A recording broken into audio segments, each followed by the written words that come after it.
নিরাপত্তা বিষয়ক ভারতীয় প্রতিনিধি দলও বাংলাদেশ সফর করেছেন। আমরা জানি রয়ের প্রধান বাংলাদেশ সফর করেছেন এবং তিনি গতকালই বাংলাদেশ থেকে চলে গেছেন সফর শেষ করে। আমি সাকিব ভাইয়ের কাছে জানতে চাই, আসলে সাকিব ভাই কি হচ্ছে পর্দার অন্তরালে বাড়ালে এই মুহূর্তে? ধন্যবাদ।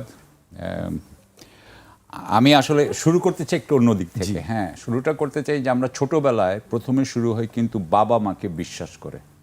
আমরা কিন্তু ছোটবেলায় বাবা মা ভালো হবে না খারাপ হবে এটা কখনোই ভাবতে পারি না। আমরা মনে করি ওনাদের সব কিছু ভালো। তারপরে শুরু করি হচ্ছে আমরা টিচারকে, তারপরে হয় স্কুলে যাওয়া হলে আপনি দেখেন প্রত্যেকে কিন্তু আপনি অথরিটি ফিগার যারা থাকে আমাদের জীবনে, যারা ক্ষমতা চর্চা করে, আমরা কিন্তু তাদেরকে ভালো ভাবতে চাই। এটা কিন্তু এই জন্য এখন যদি আমি সরকারের ব্যাপারে কোনো সমালোচনাও করি, অনেকে কিন্তু এটা পছন্দ করবে না, এটা হবেই, কিন্তু আমাদেরকে করতে হয় এই কারণে যে আমরা সত্যটা উদ্ঘাটন করতে চাচ্ছি। বাংলাদেশে পর্দার আড়ালে এখন বলতে হচ্ছে যে এই যে একটু আগে যে আমরা বললাম যে ক্ষমতা যে থাকে তাকে আমরা স্পেস দিতে চাই, তাকে আমি ভালো ভাবতে চাই। দেখেন এখন কিন্তু এই সরকারের কিভাবে তারা ডিসিশনগুলো নিচ্ছে, কিভাবে সিদ্ধান্ত গ্রহণ চলছে, কার কার সাথে তারা আপনার পরামর্শ করছে, কি কি ফ্যাক্টর তারা চিন্তা করছে, কি কি নিয়ামক তারা চিন্তা করছে, কি কি বিষয় তারা চিন্তা করছে, এগুলো নিয়ে কিন্তু আমি বলছি না যে একদম আমাদেরকে 100% জানতে হবে, কিন্তু এই ব্যাপারে আমরা 50%ও কিন্তু জানি না। আমরা কিন্তু এখন রাইট নাও পররাষ্ট্রনীতি নিয়ে যেহেতু আপনি কথা বলছেন, পররাষ্ট্রনীতির ব্যাপারে আমাদের বাংলাদেশ সরকারের একমাত্র মুখপাত্র ডক্টর খলিলুর রহমান। ডক্টর খলিলুর রহমান যখন একটা কথা বলেন, যেমন ধরেন এই যে দীনেশ ত্রিবেদী এবং মাননীয় প্রধানমন্ত্রীর যে মিটিংটা হলো, এই ব্যাপারে উনি কিন্তু খুব একটা বেশি কথা বলেন নাই।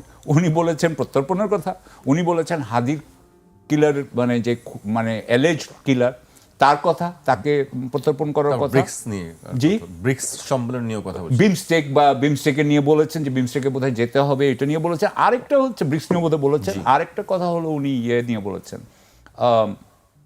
যে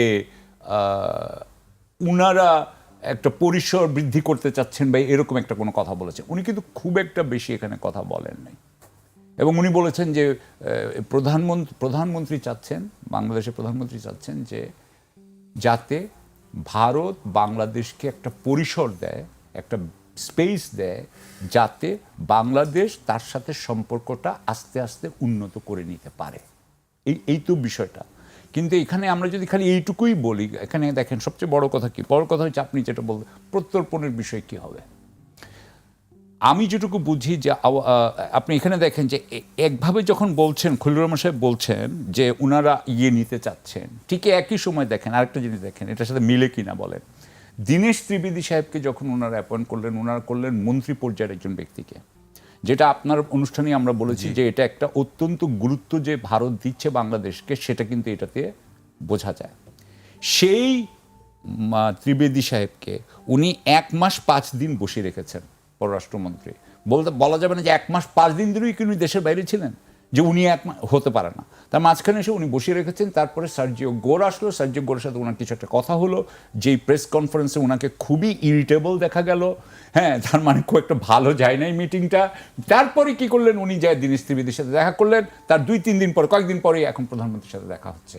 সো যদি আপনি মনে করেন যে বাংলাদেশ সরকার সুসম্পর্ক করতে চায়, এই যে ডক্টর খলিলুর রহমানের যে কথা, তাহলে দীনেশ ত্রিবেদীকে এতদিন বসে রেখেছে কেন? It doesn't go accordingly. আমি যেটুকু এখন স্পেকুলেট করছি, আমি যেটা ধারণা করছি যে সমস্যাটা হচ্ছে, নাম্বার 1 সমস্যা, ভারত চাচ্ছে শেখ হাসিনা বাংলাদেশে ফেরত আসতে পারেন, যাতে উনি রাজনীতি না করলেও এক ধরনের ক্ষমতা বলয় যাতে উনার চারিদিকে আস্তে আস্তে তৈরি হতে পারে। এটা হচ্ছে গিয়ে ভারতের বলছেন যে ভারত এটি চাচ্ছে, ভারত এটা চাচ্ছে। ভারত তো শেখ হাসিনাকে গিলতে পারছে না। হ্যাঁ বলেন, তাহলে তাকে কিভাবে প্রত্যর্পণ করবে ভারত? এইখানেই প্রত্যর্পণের ব্যাপারই তো। এমনিতে যদি স্বাভাবিক প্রত্যর্পণ হইতো তাহলে তো উনাকে প্লেনে করে আনা হবে, এনে উনাকে এয়ারপোর্ট থেকে উনাকে কোর্টে জেলে নিয়ে যাওয়া হবে বা কোর্টে নিয়ে যাবে, পুলিশ নিয়ে যাবে। কারণ ওনার বিরুদ্ধে ইতিমধ্যেই আপনার দণ্ডাদেশ হয়ে গেছে, ফাঁসির আদেশ হয়ে গেছে, মৃত্যুদণ্ড। তাহলে এখন উনাকে নিয়ে যাবে, নিয়ে যাওয়ার পরে কোর্টের সামনে হাজির করবে, কোর্ট তখন উনাকে হয়তো জেলে পাঠাবে। সেটা কোনটা জেল হবে সেটা জেল কর্তৃপক্ষ ঠিক করবে। এই অনেক কিছু আছে, কিন্তু আমার যেটুকু মনে হয় যে ভারত এটা চায় না। ভারত এইটুকু বলতে চাচ্ছে যে আনুষ্ঠানিকতার মধ্যে উনাকে রেখে, যতটুকু পারা যায় রেখে, উনাকে আবার ক্ষমতা বলয় তৈরি করতে দিতে হবে। আওয়ামী লীগের একটা রাজনীতি এখানে হইতে হবে। আমি মনে করি বিএনপি যেটা চাচ্ছে এর উল্টো দিকে, বিএনপি চাচ্ছে যে আওয়ামী লীগের রাজনীতি যাতে এখানে না হয়। তার দুটো সমস্যা হচ্ছে, এক হচ্ছে যে তার সাথে অন্যরা যারা ছিল জামাত এবং এনসিপি তারা চায় না এখানে যদি আওয়ামী লীগের হয় এখানে একটা বিরাট অস্থিতিশীলতা তৈরি হতে পারে। দ্বিতীয়ত হচ্ছে যে আওয়ামী লীগ যদি না করতে পারে আপনার রাজনীতি, তাহলে আওয়ামী লীগের ভোটাররা তো বিএনপিকেই ভোট দিবে। সুতরাং বিএনপির জন্য ওইটাও ভালো। সুতরাং বিএনপি আমার মনে হয় যেটা চাচ্ছে সেটা হচ্ছে, দেখেন বিএনপি কিন্তু ভারত সরকারের সাথে বাণিজ্যিক বিষয় কিন্তু আপনার কাছে কেন মনে হচ্ছে যে আওয়ামী লীগের ভোটাররা বিএনপিকে ভোট দিবে? এখন পর্যন্ত তো তাই বলা হচ্ছে। আমরা গত নির্বাচনে সেটি দেখেছি, বলা হচ্ছে, সেই হিসাবে বলছি আমি। আরেকটা জিনিস দেখেন আদানির সাথে বলেন বা অন্যান্য ব্যবসার ব্যাপারে বলেন, বিএনপি কিন্তু সেই ব্যবসায়িক অংশটা কিন্তু ঠিক মতো চালিয়ে যাচ্ছে। অর্থাৎ আমার মনে হয় যেটা বিএনপি চায়, যেটা ডক্টর খলিল রহমান বলছেন না, কিন্তু যেটা মনে হয় যে ব্যবসায়িক ব্যাপারগুলো চলুক ভারতের সাথে, আওয়ামী লীগের প্রত্যর্পণটা না হোক, এই জায়গার একটা এটা আমার মনে হয় দোলাচলে আছে। রয়ের প্রধানের যে আলোচনাটা, মানে তার সফর নিয়ে, যেটা নিয়ে খুব বেশি আলোচনা হয়নি, আমরা হঠাৎ করে দেখলাম যে তিনি আসলে সফর করেছেন এবং চলেও গেছেন।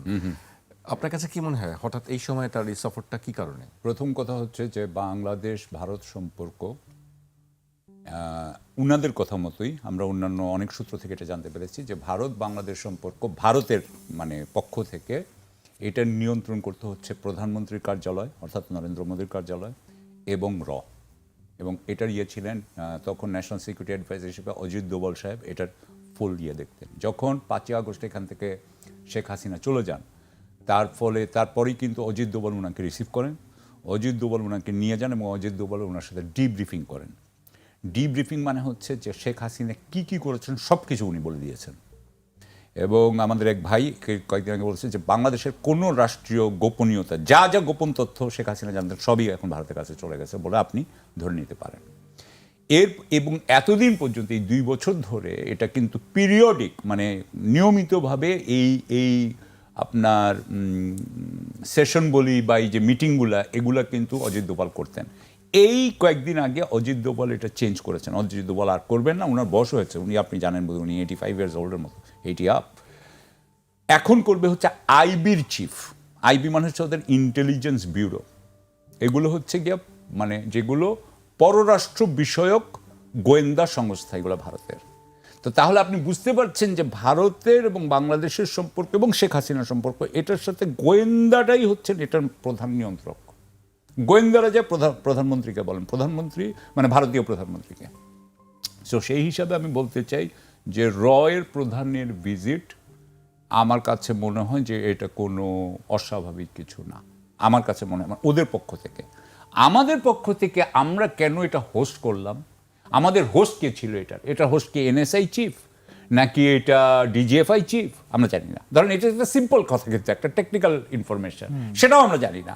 উনি কেন আসছেন, কি সাধারণত একটা ইন্টেলিজেন্স চিফ আর একটা ইন্টেলিজেন্স চিফের সাথে আসে যখন ইন্টেলিজেন্স কোঅপারেশন থাকে কিন্তু বাংলাদেশের সাথে ভারতের কোঅপারেশনের ফ্রেমওয়ার্ক কি সেটাও আমরা জানি না।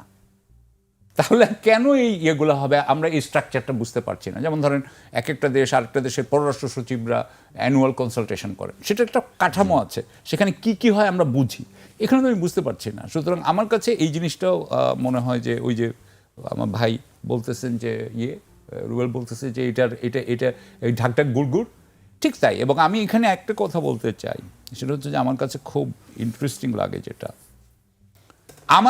আমার কিন্তু মনে হচ্ছে যে তারেক রহমান সাহেবকে এই একটু আগে রুবেল বলেছে, আমার ভাই রুবেল বলেছে যে এই যে জনবিচ্ছিন্নতা এটা কিন্তু আসতেছে, সেটা হচ্ছে যে এখানে একটা অ্যাপারেটাস আছে।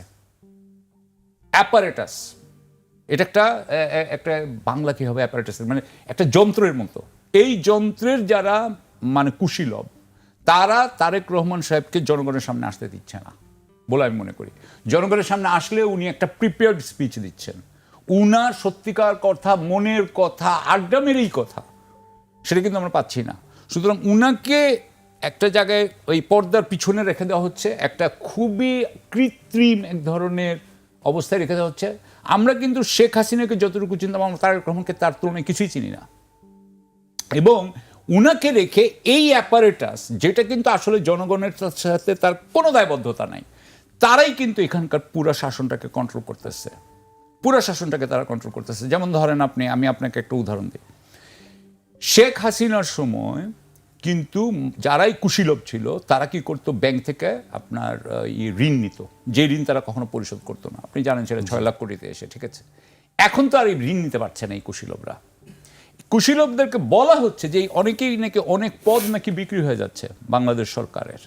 তাহলে যদি আপনি পদ বিক্রি হচ্ছে, মানে দেখেন অ্যাপারেটাস কিন্তু এটা বলতেও দিচ্ছে না, কোথাও এগুলোর কিন্তু রিপোর্টও হচ্ছে না। কিন্তু আমি যখন দু একজনকে জিজ্ঞাসা করি, ধরেন প্রাইভেটলি টক শোতে বিভিন্ন জনে বলেন এই কথাগুলো, এবং আমরা যখন একজন ধরেন রাজনৈতিক নেতার সাথে জিজ্ঞাসা করি যে আপনি কি এরকম কোনো খবর পেয়েছেন, উনি তো নিজেরাই বলেন যে একটা বড় বড় ফিগারের কথা বলেন, একটা অ্যামাউন্টের কথা বলেন, আইজি বা আমি পজিশনও বলতে চাই না, এক একটা পজিশনে এক একটা হিউজ অ্যামাউন্ট বলেন। সো অ্যাপারেটাস অনেক কিছু করছে এবং এগুলো নিয়ে গণমাধ্যম তো এটাও বলতে পারতো যে আমরা এটা তদন্ত করেছি, এর মধ্যে কোনো সত্যতা নাই, এটাও কিন্তু আমরা কোথাও পাই নাই।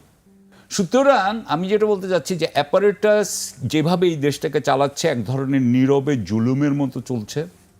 এবং আমি যেভাবে দেখি যে অ্যাপারেটাস যা করছে, আমি আপনাকে একটা যে আমি 2-3 বছরে এখান থেকে কোনো উন্নয়ন দেখি না, বরং এটা অবনতি হতে থাকবে। কারণ অ্যাপারেটাস যখন চালায়, যে জনগণের সাথে দায়বদ্ধতা নাই, ধরেন সে যদি, আমি একটু উদাহরণ দিই, ধরেন একটা ওসির থেকে আপনি একজন 1 কোটি টাকা নিয়ে তাকে পোস্টিং দিয়েছে, আপনি তো 3 বছরে ওসির থেকে কোনো জিজ্ঞাসা করতে পারবেন না যে কীভাবে এইখানে আইন শৃঙ্খলা ঠিক করবেন। কারণ ওসি বলবে যে আমি আপনাকে 1 কোটি টাকা দিচ্ছি, আমার 1 কোটি টাকা উঠাইতে হবে, আগামী পোস্টিংয়ের জন্য আমার আরও 1 কোটি টাকা লাগবে, হয়তো আরও 2 কোটি টাকা লাগবে, কথার কথা বললাম, রাইট। সো আমি 3 কোটি টাকা আগে উঠাবো, 3 কোটি টাকা আমি উঠাবো কীভাবে, আপনার ইয়েতে আগেও বলেছি যে অপরাধী অর্গানাইজ ক্রাইম, তাকে ক্রাইম করতে দিব। সো অর্গানাইজ ক্রাইমকে ক্রাইম করতে দিব, অর্গানাইজ ক্রাইম আমাকে টাকা দিবে। এবং এই সময় যদি বলে যে না না আমাদের একটু দেখাইতে হবে, তখন কি দেখানো যাবে, অভিযান হবে। অভিযান হয়ে 2 দিন ধরে অভিযান হবে, কতগুলো ছিন্নমূল কাউকে ধরবে, কোনোদিন অর্গানাইজ ক্রাইমের আপনি বসকে ধরতে পারবেন না, ধরবে না, তাদেরকে ধরে তারপর ছেড়ে দিবে। সো আমি এখন দেখতে পাচ্ছি আগামী 3 বছরে আপনার কোনো আইন শৃঙ্খলার উন্নতি হবে না। আপনি এটাও দেখেছেন, আমি জাস্ট এটা বলে শেষ করছি। তাহলে আমরা কেন এই অ্যাপারেটাসকে মেনে নিচ্ছি, এটাই প্রশ্ন আমি রাখলাম।